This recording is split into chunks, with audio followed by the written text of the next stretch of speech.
people here with us today in the House of Labor. I just want to welcome y'all, and it is extremely appropriate that the reason why we are here this morning is to be part of this gathering with Congressman Greg Casar.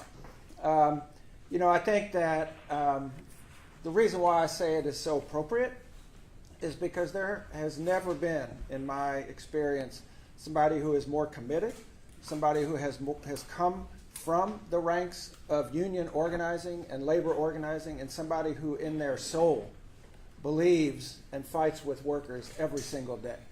And so we are really excited about the prospect of continuing to work with Congressman Casar. And I just have to say also that it is bittersweet on some level that we are here. Congressman Doggett, who has served this community for literally decades and has been an amazing fighter for justice across this state in very different capacities, but always fighting to move the state forward. And I think we have to acknowledge that part of the reason why we're here is because the people across the street are stopping at nothing to eliminate powerful voices in this state.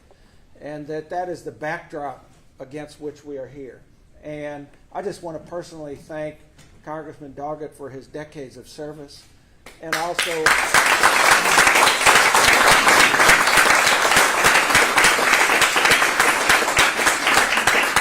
I also want to acknowledge the decision that he made, which had to be extremely difficult, and I'm sure it's extremely difficult.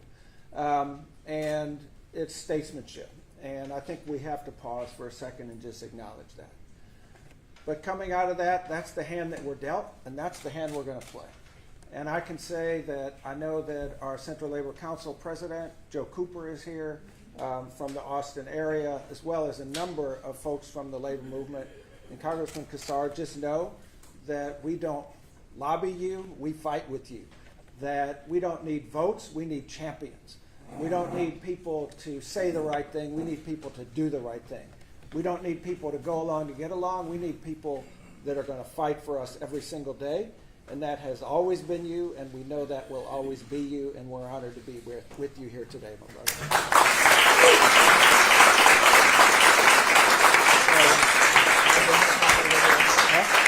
At this point, I'd like to turn the microphone over to Judge Andy Brown.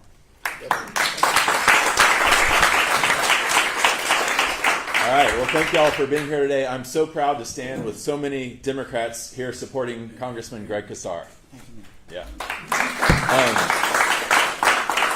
I've known Congressman since you were a city council member and even before that, and I know that he has worked hard for families across Austin and Travis County for decades, and I'm so grateful to have him as a leading voice in Congress. We're ready to send him back to Washington because he always fights for our community.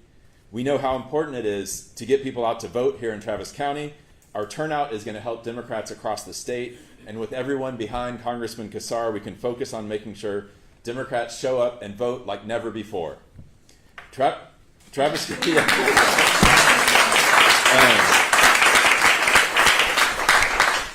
Travis County, home to 1.4 million Texans, should have 2 or even 3 Democrats representing us in Congress. And thank you, Judge. That's why I stand firm with Congressman Doggett and Congressman Casar to challenge these unfair new maps. Our voices matter, fair representation matters, and Travis County Democrats are ready to keep fighting for the future we want with Congressman Greg Casar.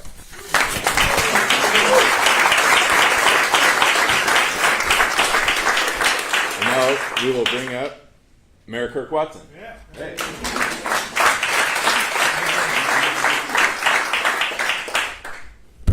Well, I'm going to reiterate what is being said, and I'm going to say it as loudly as this room should allow, so I'm not going to scream it, but we are very proud to be here with Congressman Greg Casar and to support his reelection. If these maps are upheld, we will all be very proud to have him be Austin's congressman and the person that can represent us the way we know we need to be represented and we deserve to be represented. The truth of the matter is, I've also known the congressman a long, long time, and I can speak from experience that Greg loves Austin, Texas. He knows that when you love a city the way he does, you fight for the people of that city who make it work. And he has spent his entire career, as Levy points out, fighting for the workers in Austin, the people of Austin who make this place special. He fights those fights that we need him fighting right now, particularly when we see at the federal level the arbitrary cutting of grants, the arbitrary cutting of programs, the things that we need in order to continue to be a city with the quality of life that we all enjoy, and everyone in this town can be able to enjoy. We need a champion like Greg Casar fighting back against the federal government when it's doing things like that. He's been that champion. He's been a champion for more resources for our city, and he's been a champion for our values. As I pointed out, he loves Austin, but the good news is Austin loves Greg. Yeah.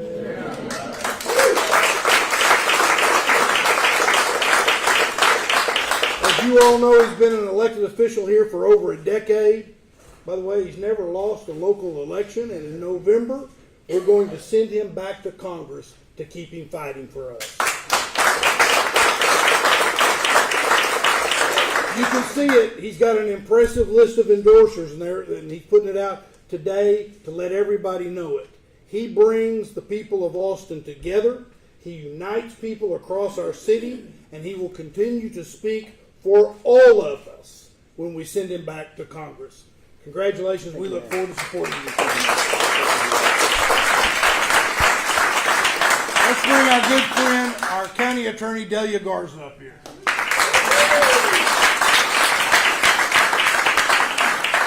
Thank you. I met Congressman Casar when he was Greg Casar, labor organizer. We were part of a grassroots coalition fighting the local establishment to get single-member districts for Austin. And to this day, I really believe one of the greatest political victories in this community was finally achieving 10-1 and single-member districts after 6 attempts by others, because it shifted the political power in this community from the privileged few to power to the people. I served 6 years on the Austin City Council with Greg, and he was one of the most hard-working members of that dais. I saw time and time again how he moved our council to do the right thing. And funny enough, the right thing was usually always what the powerful were asking us not to do, but we knew was the right thing to do for those who needed help the most. I've seen him lead the charge. I've seen him build consensus on critical and difficult issues, and I've seen him step back too and support others when he needed to. Whether it was working on billion-dollar city budgets, to being able to stand shoulder to shoulder with him when we spoke up against family separations in our districts during the first Trump term, to working with my office at the time through hours and hours of negotiation so we could get millions of dollars to our community quickly during COVID before federal dollars would come in later. What I've learned over and over again during this fight, during the fight for 10-1, seeing Greg in action, fight for his constituents over and over, is that just because something has been done a certain way doesn't mean we need to keep doing it that way, and doesn't mean we can do it a better way, and a way that truly serves the people. And the way we do that is we send the right people to do that job. So I'm proud to stand here and support Greg in his re-election to the United States Congress.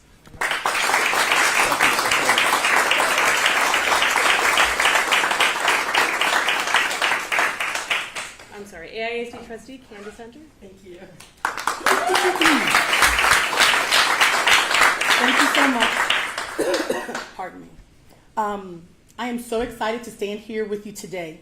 We are living in a moment where the very foundation of our democracy is being tested. There is a rising tide threatening and silencing voices, dividing communities, and stripping away the rights generations before us have already secured. But Congressman Greg Casar has never backed down from that kind of fight. He knows that democracy is not just a word. It's whether families can afford a place to live, whether workers are treated with dignity, and whether every child has a chance at a quality education. When families are housed, when workers are respected, when children learn and dream, that is how we push back against hate, against fear, and against those who want to tear us apart. That's why this campaign matters. I'm so sorry. We are here today to stand shoulder to shoulder with the congressman. We're going to knock on doors, we're going to talk to our neighbors, and we're going to remind people that the future of this country still belongs to we, the people. That's right.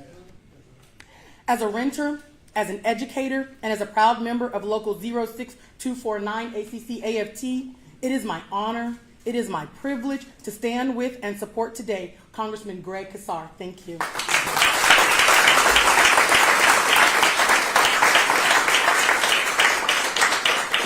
Former Commissioner Jim Hightower.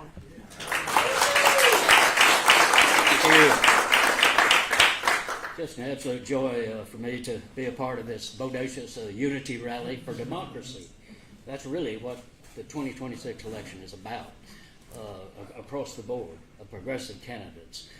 Austin is blessed to have back-to-back generations of America's members of Congress, Lloyd Doggett, now Greg Casar, representing us, but representing the larger values of our society, the progressive values, economic fairness, social justice, equal opportunity for all people. That's what America stands for, and that's what we've got to put back into office in our state and in our country. We're getting, of course, the exact opposite of that from the kleptocratic White House and from the pusillanimous Republican potentates across the street over here. You know, Lily Tomlin once said, no matter how cynical you get, it's almost impossible to keep up. And that's the way I felt when I saw Trump and his Texas political sycophants ramming through the GOP's gerrymandering gangbang against the people of our state, against the workaday people, not to help Texas, but to further rig the system for the rich against the rest of us. That's why Greg's election is so vital. It's clear by already the attacks being made on him. Republicans are saying he's an agitator, as though there's something wrong with that. Jesse Jackson used to say the agitator's the center post in the washing machine that gets the dirt out. We need more of that.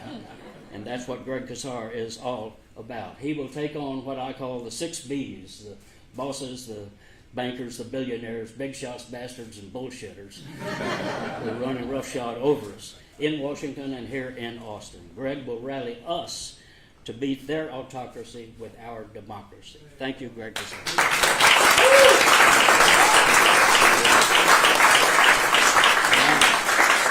Now, from a fighting family in San Antonio for all progressive value, Joaquin Castro.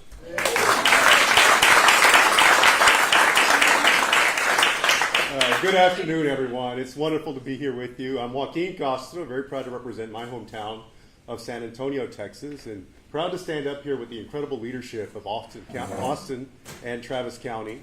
And for the last few years, I've had the honor of representing San Antonio along with Greg, and to see him really grow and blossom into one of the nation's most important leaders as head of the Progressive Caucus in Congress.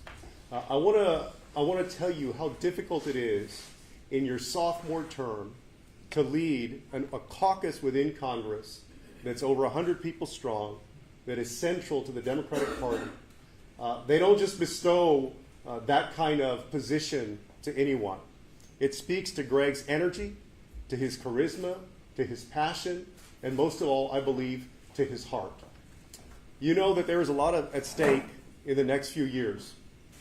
I just saw this morning on the way up here that the president started talking about how many Americans would like a dictator. Those words remind us of what exactly is at stake and also what our communities are up against. And Greg has helped build Austin and the places that he's represented into a place of opportunity for everyone. Great schools and universities, economic prosperity, universal health care. And as you know, if you've watched him over the years, he doesn't back down from anyone. He stands up for the people that he represents. And I would be remiss if I didn't say also about my colleague and friend Lloyd Doggett, what an amazing job he's done for the people of Austin for 50 years. What incredible public service he has provided for the people of Austin as well.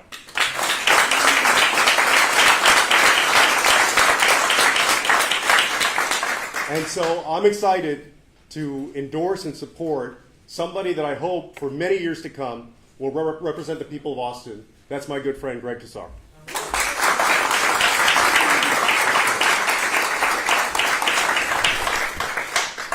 Thank you so much, Joaquin. Joaquin met me when I was, had probably just left that table right there where the judge is sitting. We went over to Tacoba, which has tragically closed. We met. I was a 24-year-old organizer thinking of running for city council, and he endorsed me that day, and I'm just so grateful that you're here today. So thank you for having come up the road for us. Joaquin, thank you.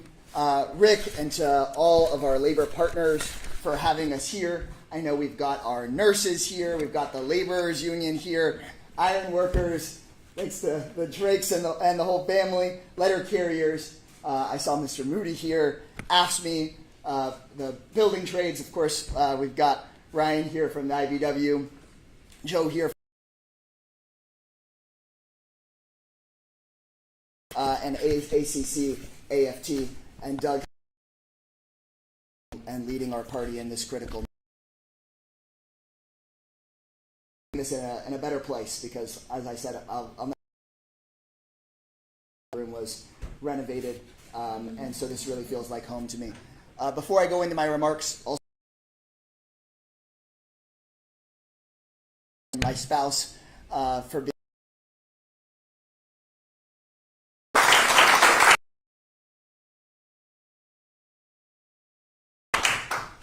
15 years ago, I began my career in Austin, Texas as a labor organizer, where we save our local Planned Parenthood. Then 3 years ago, where I'm proud to serve as chair of the Congressional Progressive Caucus, representing the people of Austin. Campaign for re-election to continue representing our city in the United States Congress.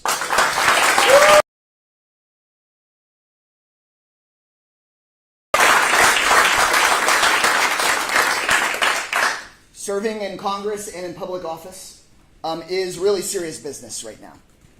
This stuff might get covered in the media like entertainment or like a horse race, but this really is people's lives on the line.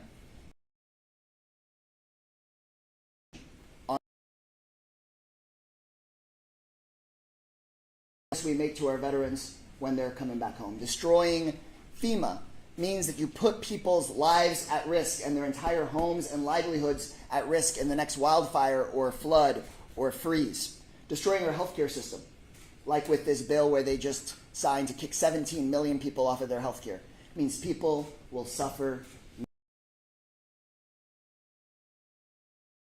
I think one of the biggest things that we face is that in our system of government, what is supposed to happen? Accountable. We have elections. But just this last week, Trump's Republicans rammed through voices of the people of Texas so that the billionaires win and that the voters can never have their say. Who have fought this at every turn, and I will support every challenge against these illegal maps.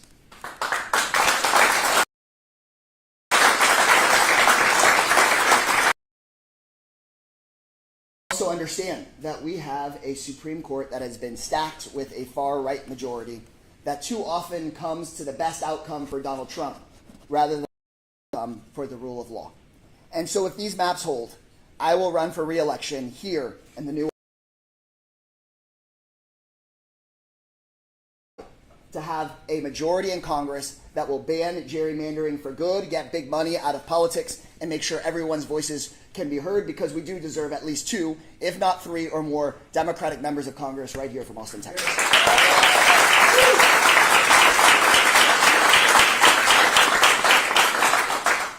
This district includes my home, over 250,000 of my current constituents, my entire former city council district, but it also includes people that I have not represented before. And I look forward to showing up in their neighborhoods and earning their votes. And as Trump divides us with gerrymandering, we will work together to unify everyone from Mopac to Maine. And that, I believe, will be the job of Austin's congresspeople.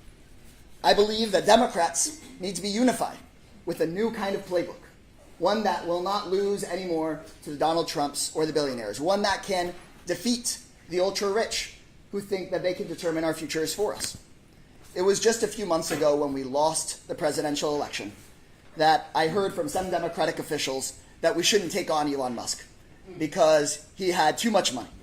But instead, it's time for us to have a Democratic Party that says, we aren't scared of their money because we have the people. And right here, we have the people. Y'all represent the people. Y'all represent our values. This isn't something that gets done by any one person. It's done by a new kind of Democratic Party that instead of being scared of the billionaires, instead of sucking up to them, how about we tax those billionaires to bring down the cost of housing, bring down the cost of healthcare, bring down the cost of childcare, so that working Texans can afford to live. It's time to stop nibbling around the edges and expand Social Security, pull every senior in our country out of poverty with the simple idea that the Jeff Bezoses of the world should just pay the same rate into Social Security as the custodians that work here in downtown. How about that?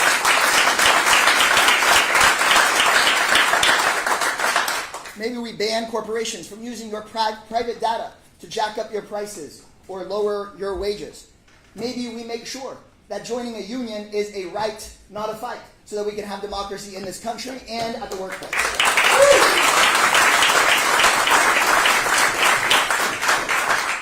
And instead of picking on women or immigrants or LGBT Texans, we give people more rights.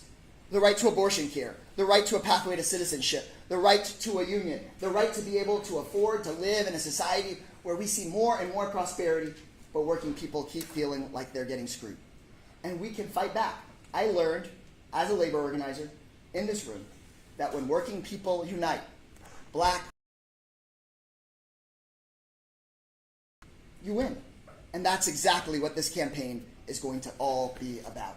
Not just because of me, not just because of our team, but because of all of you. And so I am so, so grateful to each of you and all of your words.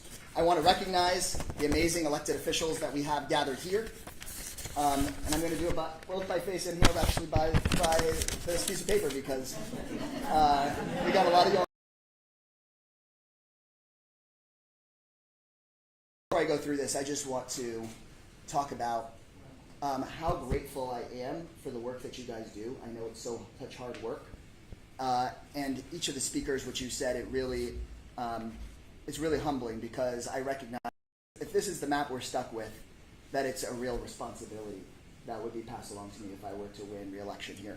And I know I couldn't do it without y'all having gotten me here and without the work we have to do from here forward. So thank you to our district attorney, Jose Garza, our county attorney, Delia Garza, Travis County Judge Andy Brown, Constable George Morales, our mayor, Kirk Watson, council members Siegel, Alter, and Fuentes, former council member Jimmy Flanagan, trustees Foster, Hunter, Singh, and Quintana, ACC trustee Hassan, of course, the unforgettable and undeniable Jim Hightower, trustee Andrew Gonzalez, the Honorable Glenn Maxey, our state representative Gina Hinojosa, step out along with the vast majority of our state delegation, AISD trustee Boswell, council member Ellis, Constable Stacy Suits, who I thought had to step out. You stuck right back in on me, man. And of course, Congressman Joaquin Castro. I am so grateful to each and every one of you. I also want to say a quick word of gratitude about my colleague, Congressman Lloyd Doggett. Congressman Doggett is an Austin institution who has dedicated his life to serving the people of this great city. I'm grateful serving alongside him every day in Congress and learning from him, and I'm grateful for his dedication to this community. Now, more than ever, we need to unite Travis County Democrats to fight against Trump's gerrymandering and carry that energy all the way through November, where we will not only win this seat, but deliver the turnout that will help propel what we're going to do together. Thank you guys so much.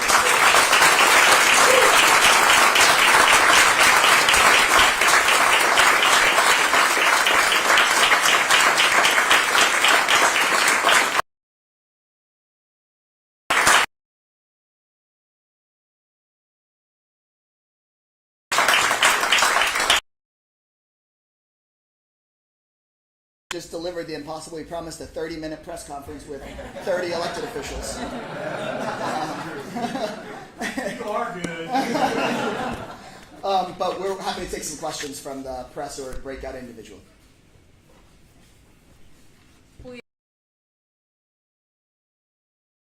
Este anuncio y de qué viene, ¿no? Sobre todo cuando ha sido enfático en insistir en que estos mapas pues atentan contra el voto minoritario y que de una u otra forma sabemos que hoy en día son las minorías quienes forman parte de esa gran mayoría dentro del Estado.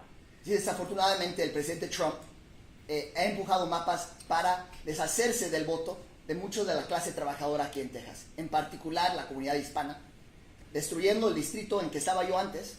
Es un ataque en los derechos a votar de la comunidad hispana. Pero vamos a seguir organizándonos. Yo todavía estoy postulándome para la reelección aquí en Austin y vamos a seguir luchando hasta que tengamos una mayoría en el Congreso que baje el costo de la vivienda para nuestra comunidad y que le regrese el derecho al voto y mapas dignas para todo el país. Anything else? Greg, dices que en cierta forma estos cambios te sacan quizás de la zona en la que normalmente ya tú representabas y pasas a representar quizás una zona más pequeña. Háblame cómo este cambio impacta a esos distritos alrededores sabiendo que predominantemente la población es hispana. Sí, mira, yo voy a seguir representando, si gano esta elección, básicamente toda la ciudad de Austin. Y este distrito todavía, la mayoría son personas de color. Es la ciudad de Austin. Es gente angloamericana, afroamericana, hispana. Y voy a seguir luchando por este distrito. Pero también vamos a seguir apoyando a la gente en los alrededores que a lo mejor no van a tener representación que merecen. La impugnación en las cortes posiblemente si llega a entrar en vigor la ley. Yo voy a estar apoyando en todo eso en las cortes y si paramos a este nuevo mapa, entonces voy a seguir en mi distrito. Anything else?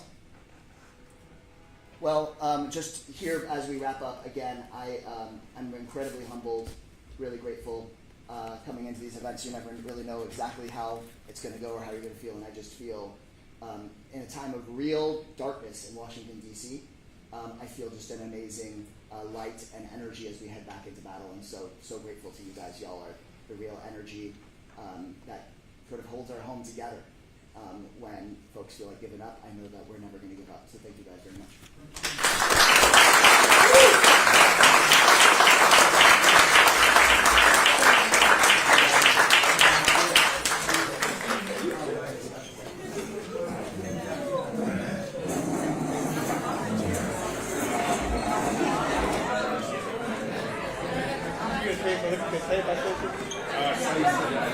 Later.